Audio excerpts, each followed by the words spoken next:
Hello, and welcome to the Cinema Slice. My name is Tony. And I'm Chris. And today we're talking about who is the best Joker, who is best Joker, as it says in the bottom, and not the best Joker, or whatever. But we're going to talk about... We're off to a great start here on this segment. So far, so good. So far, so good. I am a professional.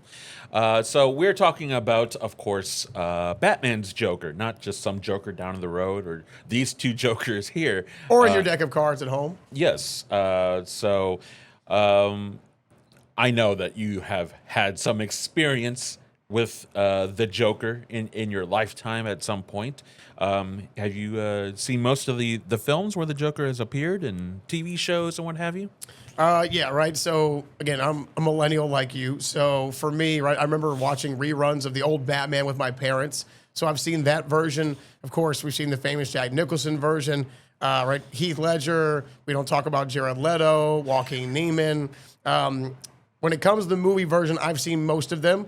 I don't know if I've seen every one of them, but sure. Between the movies and, of course, our favorite all-time cartoon, Batman the Animated Series, I feel like I'm well-versed in the Joker universe, that is the DC Batman. Okay, fair. And so, in your opinion, what is the Joker? What makes the perfect Joker? Okay, so I had this exact thought this morning, right? They say you do your best thinking in the shower, and I did it. I think I did, at least. What makes the perfect Joker?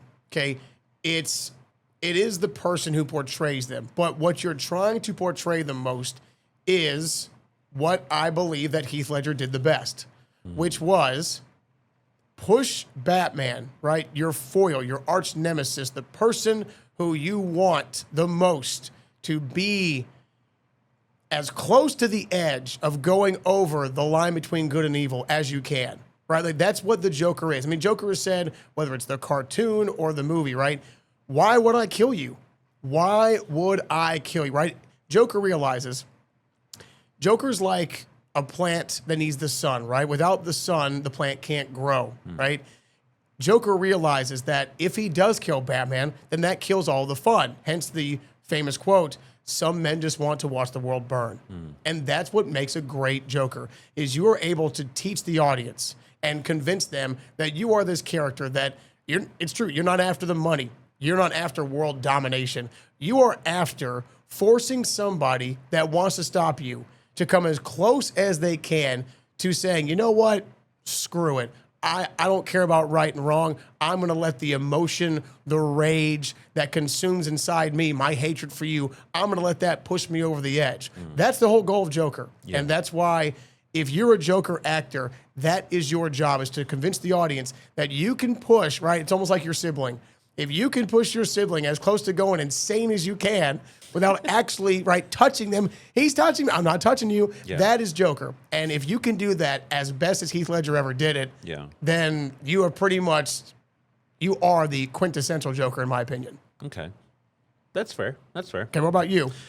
I mean, pretty much everything you just said there, I wholeheartedly agree with. I think there's also the element of challenging the viewpoints of the viewer, the listener, the audience. How so?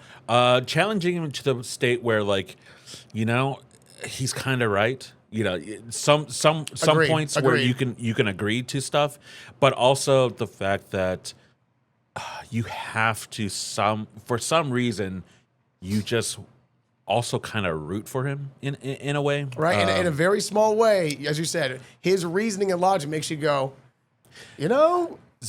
Because I think what's interesting, especially about why, in my opinion, the Joker is probably the greatest, like, villain, like, just character villain of all time.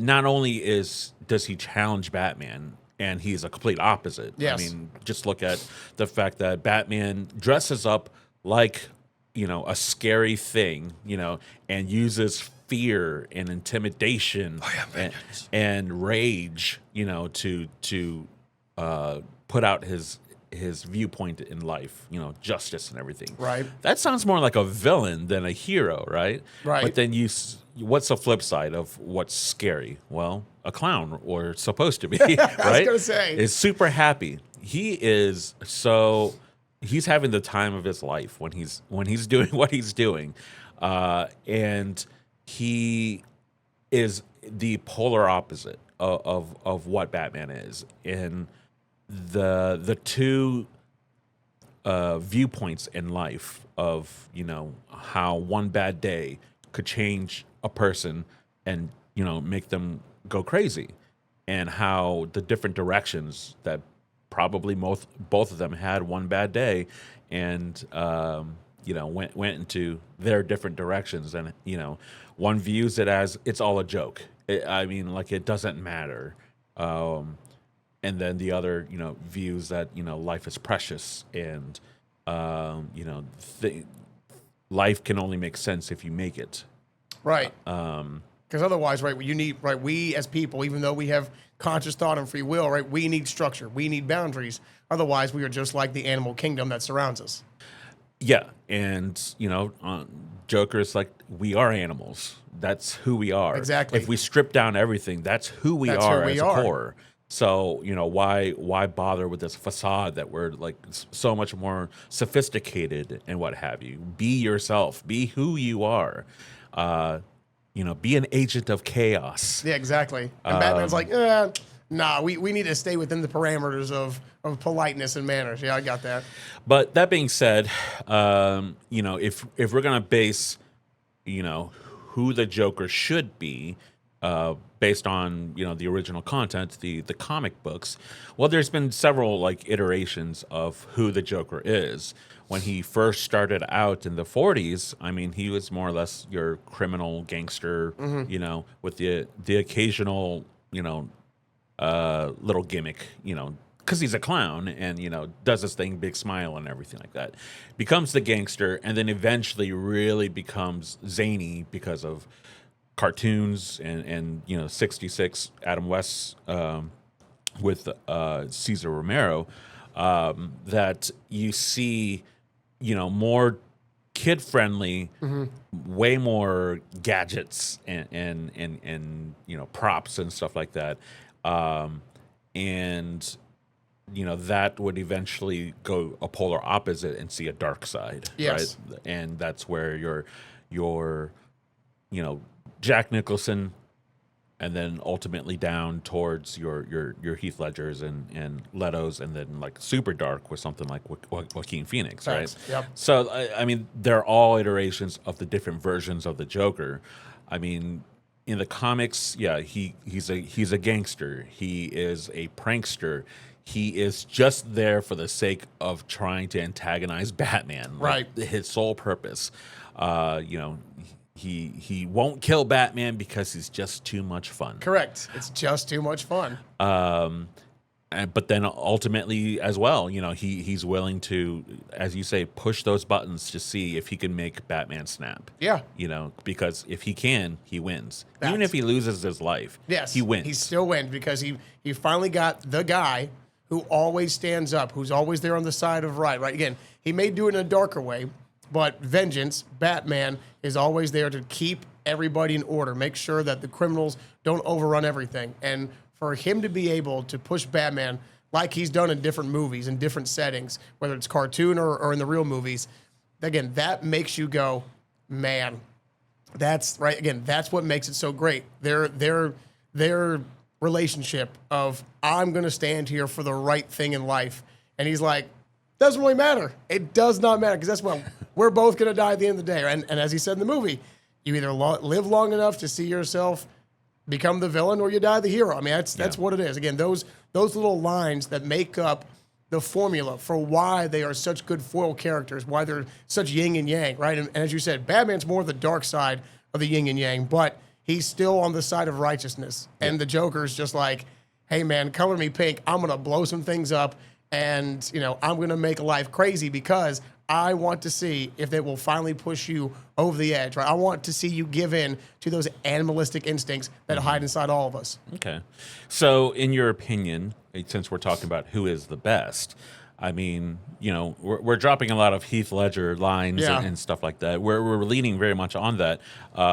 Is that the case for you? Or is there a case of maybe we break down each Joker that, kind of show here, and what you liked and disliked about, each character. What do you think? I mean, right, since you got, Cesar Romero up on the board,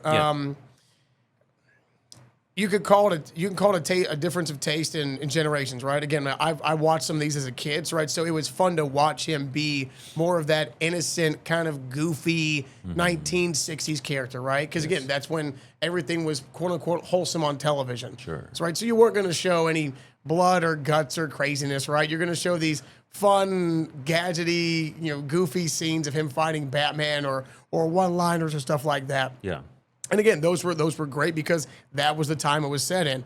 But then we go to Jack Nicholson, and that's where we really find out what character development is when it comes to a guy like this, right? To take as you said, predetermined, goofy, gadgety guy and make him become this obsessive agent of chaos.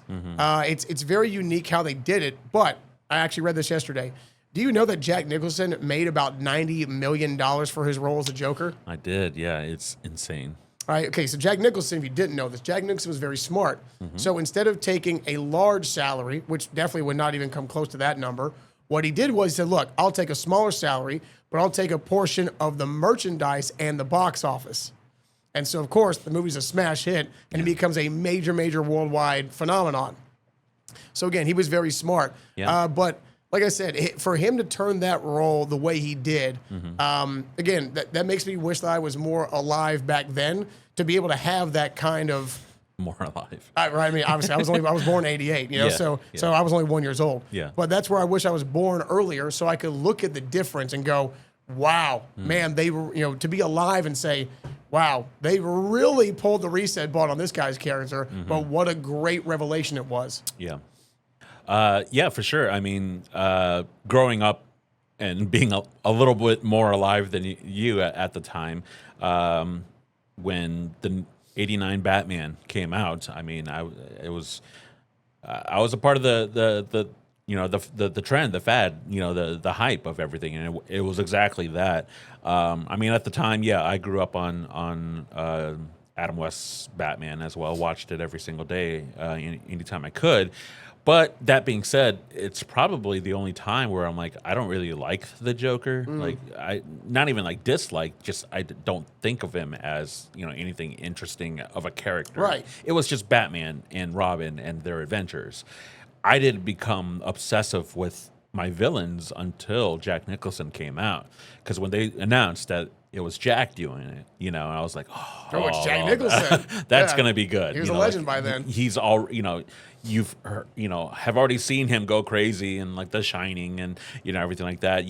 There's we've heard glimpses of his laugh in it as well. Just and yeah, once that first trailer popped off, like everyone knew it was going to be an awesome movie, despite what you might have thought of Michael Keaton prior to the movie of like, who? Yeah, like Mr. Mom is going to be Mr. Mom. That's right. Good reference. He's going to be Batman. But yeah, obviously blew it out of the water and was absolutely crazy and was definitively the Joker. Yep. At that time period. Now at the same time though, I'm going to throw in the old wrench when Jack's Joker came out in '89. 3 years later, we would have Luke Skywalker voice the Joker on the animated series, Mark Hamill, and I would say that maybe your Heath Ledger might have some competition here, because I think all the hardcore fans really believe that Mark Hamill is the guy, the Mr. J himself. What do you think? All right, so that's a fair point. Now, number one, right, again, if you know anything about using your voice, right, the fact that Mark Hamill is the voice of the animated Joker, but that's very hard, because obviously he's not a high-pitched guy. So for him to go in that register and stay up there all that time, that is very difficult and demanding on your voice. So that's props already. But number two, it is hard to argue against Mark Hamill being the Joker, right? Because again, you just said it. Jack established, right, what was pretty much the movie standard, correct? Yeah. And then we come to Mark Hamill. There it is. Then we come to Mark Hamill, and yeah, he gives you this high-pitched, truly zany character that likes to laugh, that likes to portray this having a great time, but his angry voice, right? Like one of the scenes where Batman, right? One of the scenes, right, in the animated series, right, where Bruce Wayne walks into a quote charity, right, a charity casino night, and the Joker, right, is the dealer. Yeah. Well, what does Batman do? Right, Batman, of course, recognizes him off the jump. And what does he do? He makes sure he brings a couple of cards he knows are from Joker's original deck, and he actually outfoxes Joker in a game of blackjack and wins the hand and wins all the money. And Joker's just, yeah. It was, Mark Hamill is so great at being able to portray those emotions, to just demonstrate how Joker could be, whether it's in a simple setting, in a quote unquote casual public setting, or right, when he's doing his evil deeds and he's laughing and batsy this and just espousing what his plans are. But again, you're right. It's hard to say that Mark Hamill does not have a case overall as the Joker. I think one major factor for me is that I also want to feel like you are always on edge when you watch the Joker. Okay. That you don't know if he's in a good mood or not, because his good mood also means bad news. Correct. Right? Yes. So I really love the fact that, as you're saying, on a whim, he's so happy, and everything like that. But there's evil intent behind it. And then when he's angry, there's definitely evil intent. It's almost like just hanging out with a bomb the whole time. Yes. You just don't know. And I think that's the feeling that I feel like the Joker should get. And honestly, with the Joker, with Jack Nicholson, you get the zaniness, his version of zaniness with darkness. But like once you see him, you're in trouble already. But there's no like when. I guess it doesn't have as much tension as once you get to somebody like Heath Ledger, where you think about his how I got these scars, how I got these scars. I mean, he's playing with his food. Yes, you know what I'm saying? 100%. And I think that's a big part of it. Is 100%. That he wants to enjoy life, his version of life, as much as possible, and We'll go in there and, you have the sense of maybe I'll get out of this. Maybe I'll be okay with this interaction. But you're just never for sure, And I really like and feel like that's a, essential part of the Joker. Right, like in the scene, right, same with Heath Ledger, right, when he's walking around that room and he's like, I want to see me make this pencil disappear. And like when he does that, like that right there, that set, like, to me, that was the tone setter, right? It wasn't the bank robbery scene. Mm-hmm. That right there, when he did that, makes you go, holy crap. Okay, we are dealing with a true crazy man. Like, this guy's insane, right? And then, of course, he breaks the pool stick and says, hey, we got one spot. Figure it out. And you're like, okay, this guy is going to be a formidable adversary for Batman. Like, this dude does not care. He really does have his own set of rules for his own deck of cards. It's crazy. Mm-hmm. Yeah, I think it's true. They couldn't. I don't think without the cartoon becoming too dark. I think the Batman animated series again did a great job of being kid friendly, but also establishing how dangerous Joker could be. Yeah. But this movie was about showing you truly what a madman could look like and how easily, whether you want to call it split personality or whatever, but how truly dangerous a man could be when he made up his mind for what he wanted to go after. Yeah. And again, he could show you so many different ways, and then when he just dropped the bomb, it was like, oh my God. Yeah. And again, that just reflects his adversary, Batman, of knowing somebody who has a goal in mind and is obsessed with it. Yes, obsessed. What a normal man can do. Yes. So, movie-wise, Heath Ledger's Joker coming out in 2008 and then him passing, we wouldn't get another Joker for another 8 years. And we would get longer. we would get in the Suicide Squad Jared Leto. Now, what a terrible movie. A lot of people did not like the film, and especially did not like his portrayal. No.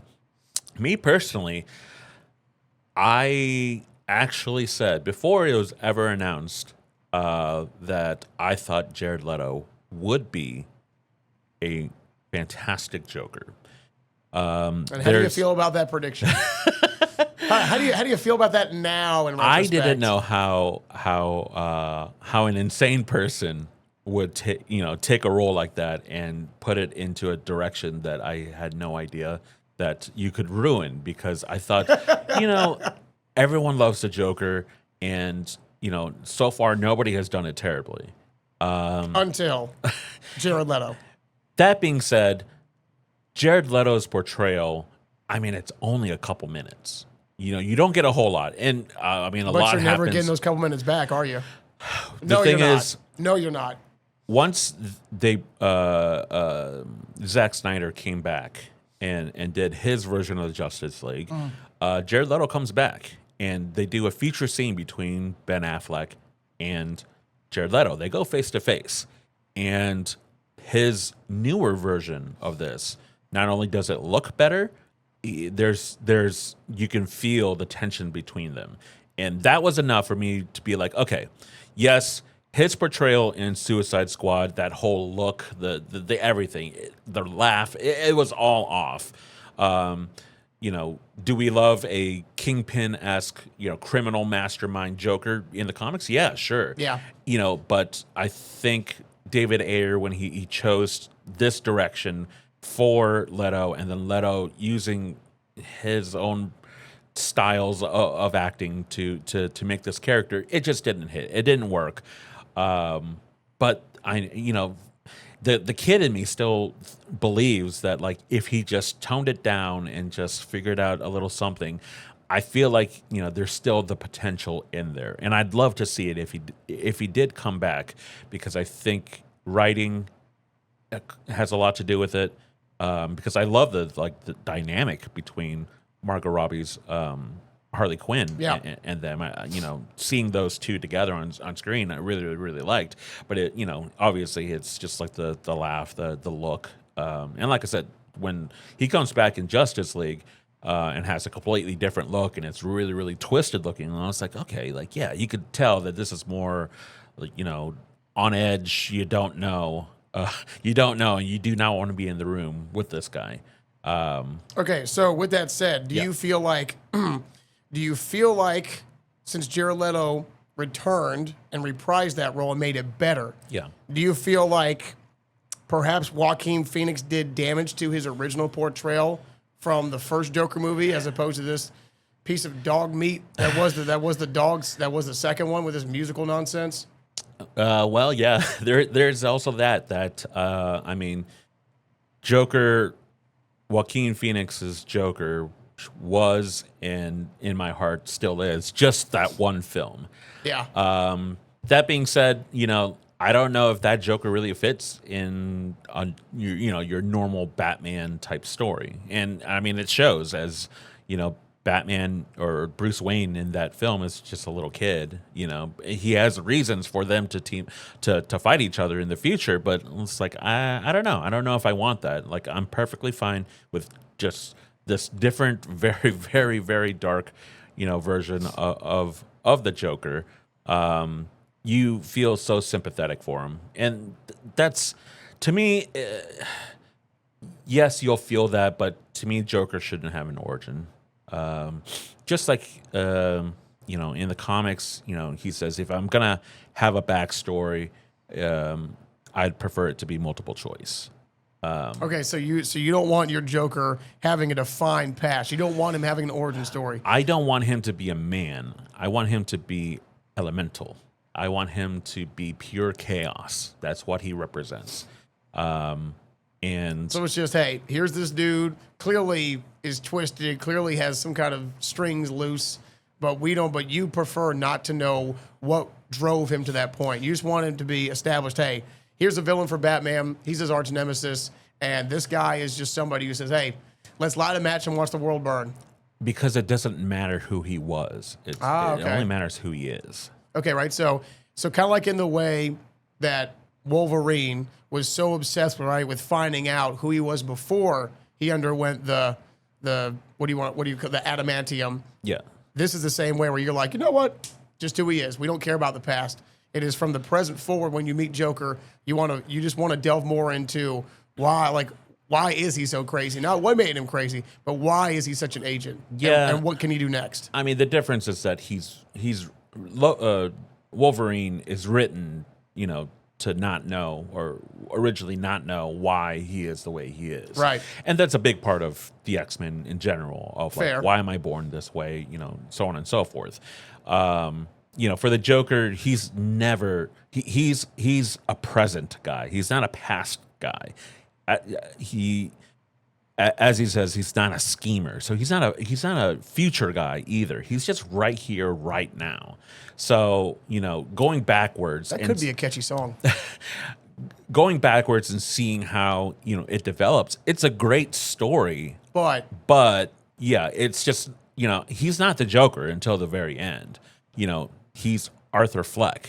He's just that guy. Yeah. And then when he becomes a Joker, we get Joker 2, and I mean, it is what it is from there. But whatever direction that they decided to go and why they decided to go that way, that's not the Joker. So I mean that's written in stone there that he's officially the Joker, and it is not my Joker for sure.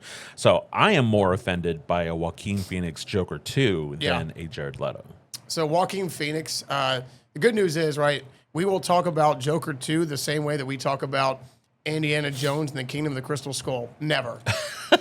Listen, there's 3 Indiana Jones movies. That's it. There's one Joker. That's it. Joaquin, I would have driven. If I was like, listen, most people think that Joaquin Phoenix went off a cliff when he didn't get the Academy Award for Johnny Cash, let alone should have gotten it for playing that sniveling prince in Gladiator. But after he didn't get it for Johnny, I was like, all right, I see why you made a movie about falling in love with a phone. I see why you became the Joker, okay? Yeah. But what you have done to your role as the Joker, reprehensible. Never again. And honestly, I don't think it's his fault. I mean, I think the director didn't want to do a second. I think it was all money. And they're like, you know what? Oh, fine. No. Let me wipe my tears with $100 bills. No. I mean, I'm talking about corporate people just like, oh yeah, let's capitalize. Let's do it. Let's keep going. I'm pretty sure all of them were like, no, we finished our story. We're done. Yeah. It doesn't make sense, especially since the movie pretty much tells you that your narrator is not reliable at all. So why do another movie when that's the reveal? And then you made it into part of musical. That was just the worst idea. Yeah. The worst idea.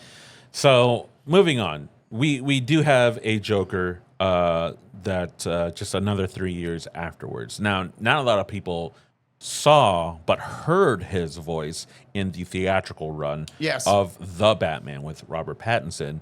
And for those of you who might have stuck around on YouTube and whatnot, they released a deleted scene where you actually get to see an interrogation scene between the Batman's Joker with Barry Keoghan playing his version of the Joker and potentially being our Joker to come in these coming movies of they're gonna listen. Batman. This movie will come out the same time GTA 6 does. Probably never. Okay. Which, by the way, GTA 6 announced they're delaying the game until 2026. Sounds relevant. Yes, they did push it back, and yes, Batman 2 has been pushed back. Just scrap it, bro. Just scrap it. And DC's having issues because they're about to be sold, and we'll see what happens with that. Because like I said, you got the easiest path to make movies. They wrote a bajillion chapters of comic books, and you can't follow the story with just a few personal touches. Why is this so hard to do? Why? Cheesy. And that being said, I just recently heard that in approximately 10 years, in the 2030s, God, it sounds so old. well, that's the thing, is that Batman, Superman, Wonder Woman, the Joker will all become public domain. Oh, no way. Which opens it up to anyone Yeah. to do anything they want with it. Thank God. So that is good for us, the viewers, good for creatives who want to make their own stories. Really bad for DC, as now they call it the Trinity, is now, would be completely open. Now they can continue to do what they do. Yeah. You had your time. Now there's a caveat to that they can only do the early versions of them, meaning this Superman at the time can't fly. He can just leap in a single bound, Over a 20-story building. Yeah. That's fine. But as time will progress, things like kryptonite will then be allowed in flying and what have you. Batman's been pretty much sort of the same. Yeah. However, original Batman had the purple gloves and had a gun. So heck yeah, he had a gun? Yeah, he had a gun. Get that thing on me, boy. But anyway, that being said, vengeance for nothing. Did you see the deleted scene with Barry? I did not, actually. Okay, yeah, we definitely had to show it because he has a very distinct look. Interesting. And it's very, very off-putting watching. I mean, Barry's kind of a interesting looking guy anyway, and then imagine the white face, red lips, and he's actually like physically scarred due to a skin disease. Very interesting. I'll take some time to show that to you. But yeah, that is your movie Jokers. That's not true. There is one more movie Batman that we didn't talk about. That's Zach Galifianakis in the Lego Batman, which again, Lego Batman, actually a really good film. Actually a really good movie. Really good. Perfect for its little medium. And Zach Galifianakis, though I could never really picture him as the Joker. No. He was a Joker. And there's plenty of other animated movies that had come out as well that have Kevin Michael Richardson, John DiMaggio, Troy Baker, Alan Tudyk, and Brent Spiner playing different versions of the Joker. You might recognize Troy Baker a little bit more because he actually does sort of an impression of Mark Hamill's Joker. That being said, I wanted to give you a little extra about who was in consideration and in rumored to be the different Jokers throughout history. And so one of the biggest ones was in the 89 Batman for the Joker, which obviously went to Jack Nicholson. It was actually offered to Robin Williams. Whew. Now, that is both true but a red herring. WB told Jack Nicholson, because he was on the fence of accepting the role, Tony, do I really want to play the Joker? That's what he was saying, and then they said, well, we're going to offer it to Robin Williams, and they were never ever intending to do that. So they bluffed. And so Jack agreed, and then found out that they bluffed. Well played. And so he was extremely mad at them, and that's why we don't see another Jack Nicholson. In fact, a Joker. In fact, we don't see Jack Nicholson work for WB for years because he demanded an apology from them, and I don't know if he never got it, but for several years, any WB property, Jack Nicholson was not a part of. The truth. You can't handle the truth. That's what he said. That's what he told him. The other people that were in consideration, Tim Curry would have also been solid. Who, just another lovely caveat, the original Joker for the animated series, was actually animated in and voiced a bunch of stuff, and you can see that online of Tim Curry's version of the Joker. But the thing is, it just wasn't connecting, and Tim also believed that like I haven't found it just yet, and so Mark Hamill came in and the rest is history. Did a audition for a different character, and then they're like, hey, why don't you try this random line or whatever, and be real crazy about it, and does his thing, and it was famously the laugh that was like, this is our Joker. Yeah, this is what we've been waiting for. That's the sound. So that's how he got the job. Okay. Tim Curry was like, please, no. That's really good. Hey, listen, remember, kids, being aware is one thing. Having self-awareness, bigger thing. David Bowie was also in consideration as well. Would have been too weird. Willem Dafoe as well. Okay, so Willem Dafoe is the other one that I would have said, yep, perfect. Because look, right, everybody knows that Robin Williams, obviously, right, Robin Williams did a great job throughout his career of being able to show you such a wide range of acting skills, right? From serious to dramas to lighthearted films, right? To to Hook or whatever you want to call it. Mm-hmm.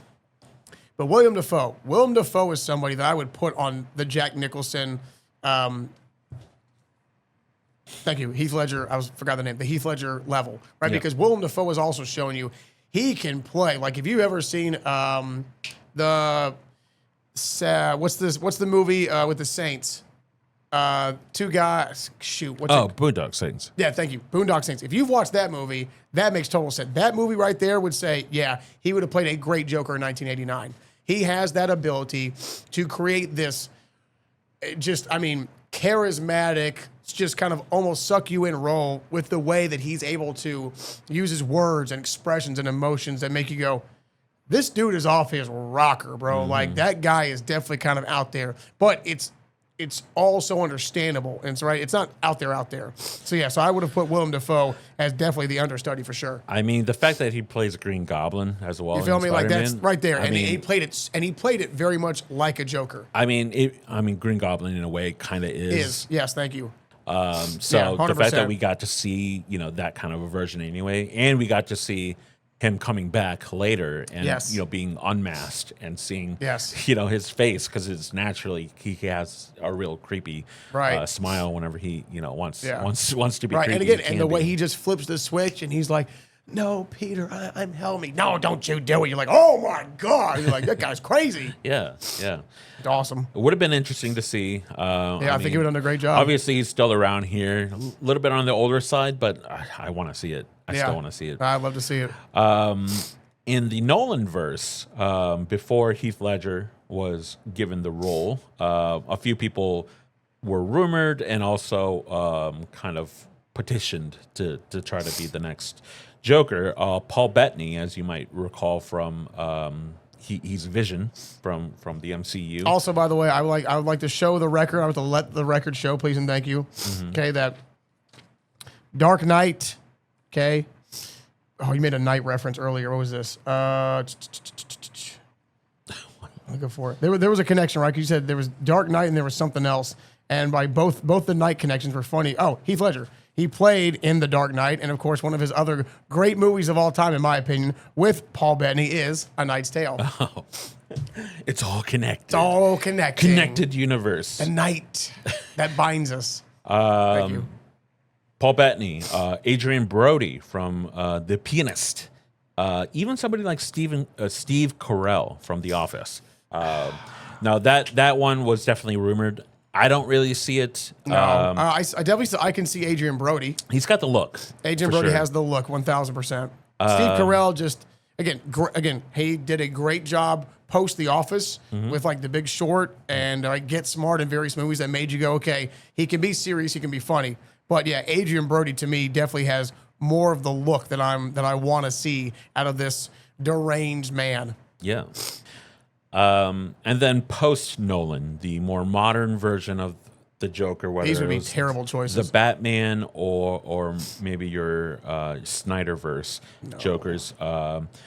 these were rumored people. Some actually were given an offer, but either scheduling or money-wise couldn't do it. But Leonardo DiCaprio, Johnny Depp, Ryan Gosling, and Matthew McConaughey. Oh, those are terrible choices.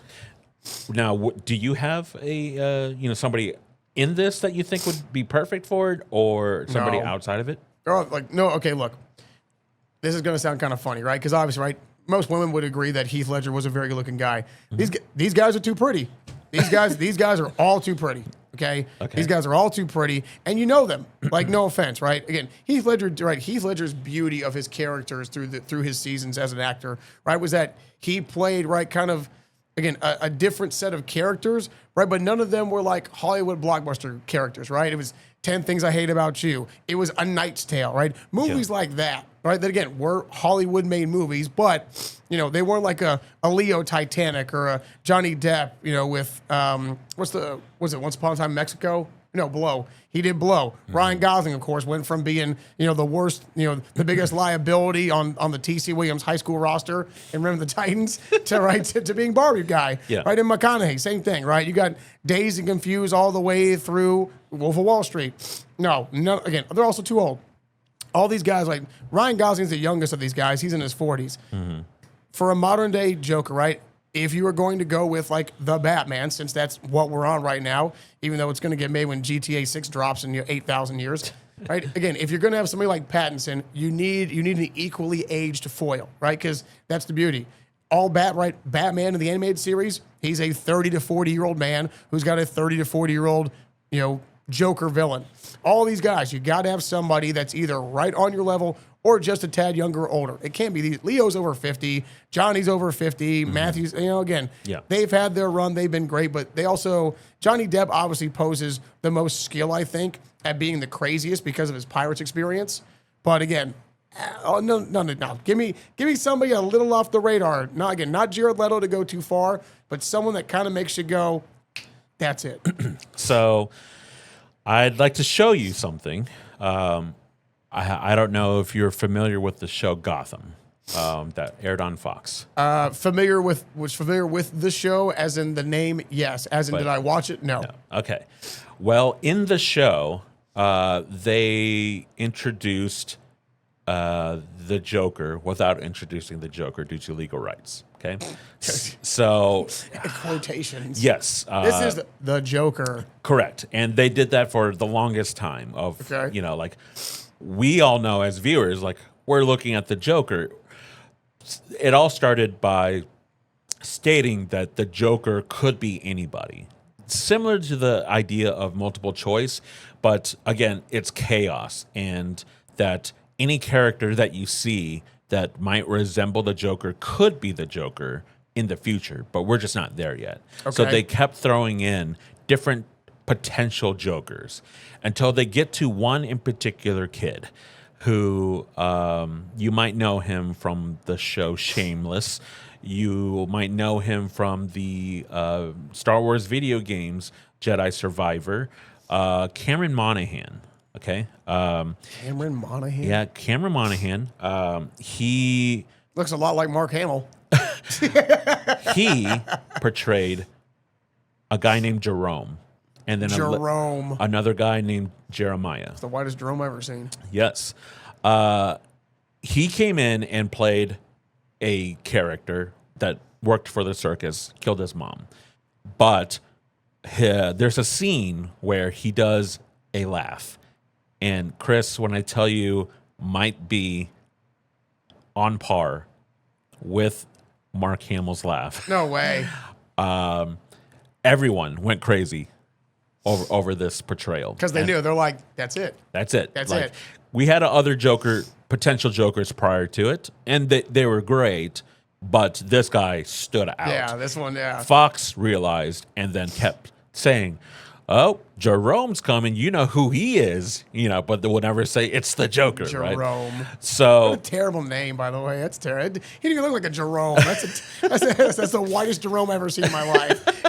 Ain't nothing about a red-haired, pale-skinned white person says Jerome, okay? That's awful. Well, that's because his name really isn't Jerome. What is it, Geronimo? It's Joker. It's Joker. Yeah, more like Jester. So you see Jerome. these different versions based off of the comics, Clip really. that, by the way. You see different versions of him based off of the comics where the Joker actually peels off his skin. You see on the left there, and he reattaches it with staples.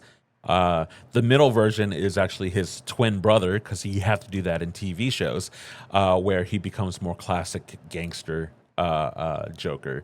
And Now see, his twin brother looks like a Jeremiah, and he looks like a Jeremiah. Yeah. Who's going to knock on your door and ask you, "Hey, sir, have you met our Lord and Savior Jesus Christ?" Yes, I have. Have a nice day. Okay. Yeah. I get it. Yeah. Jeremiah and Jerome. And then it's Jerome again on the right. I couldn't tell with the makeup on. That's Jerome, man. That's Jerome. Hey, man, I'm Jerome. Hey, man, I'm Jerome. Hey, yo, Batman, it's clobbering time, homie. So due to copyright, you guys at home can't see this unless you go to ozarksfirst.com with this article and click on the link that I'm about to show Chris, because I really want to see his reaction to it. So, yeah, we're going to cut ahead. So if it seems like, oh, wait, I just missed something, you did. We just can't legally show it on this platform. But you can watch it in the link below. Your thoughts? Still the whitest Jerome I've ever seen. But overall, again, the laugh. Definitely would have liked to hear more of it. I thought it was a little too shortly lived. Yeah. But overall, no, that laugh was a definite right there on par with Mark Hamill, like you said. Yeah. I really hope that he gets the chance to try it on the big screen. Yeah, that sound makes you go,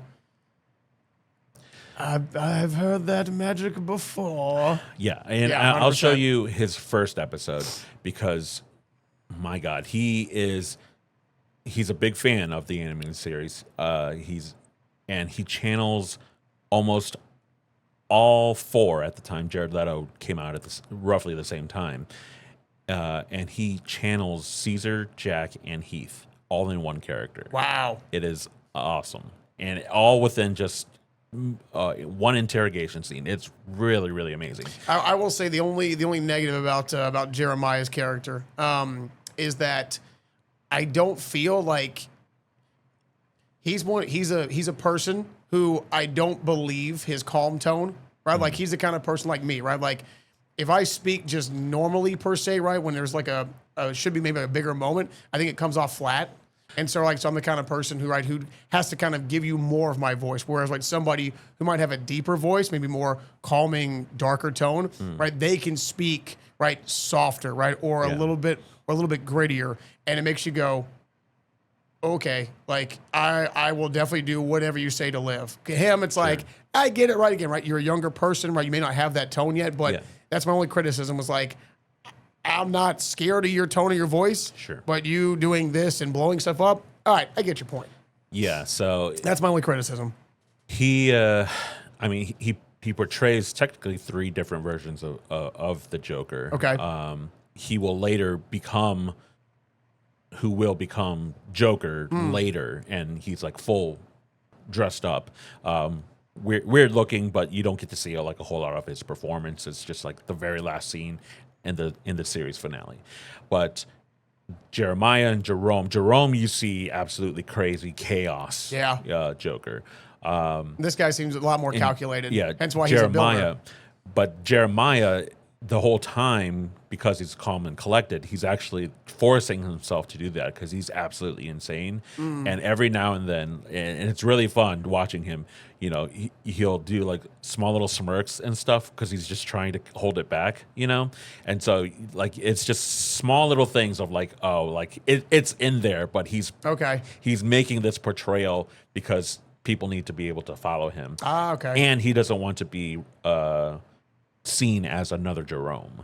That's important to him too. So yeah, that in particular character, Cameron Monaghan said that like, yeah, the first iteration is definitely comic books and your Mark Hamill, Jack and Heath. The second one is more of a Hannibal Lecter. Yeah. And very, very like he never blinks. the entire time too, and tries to be more like a lizard than anything else.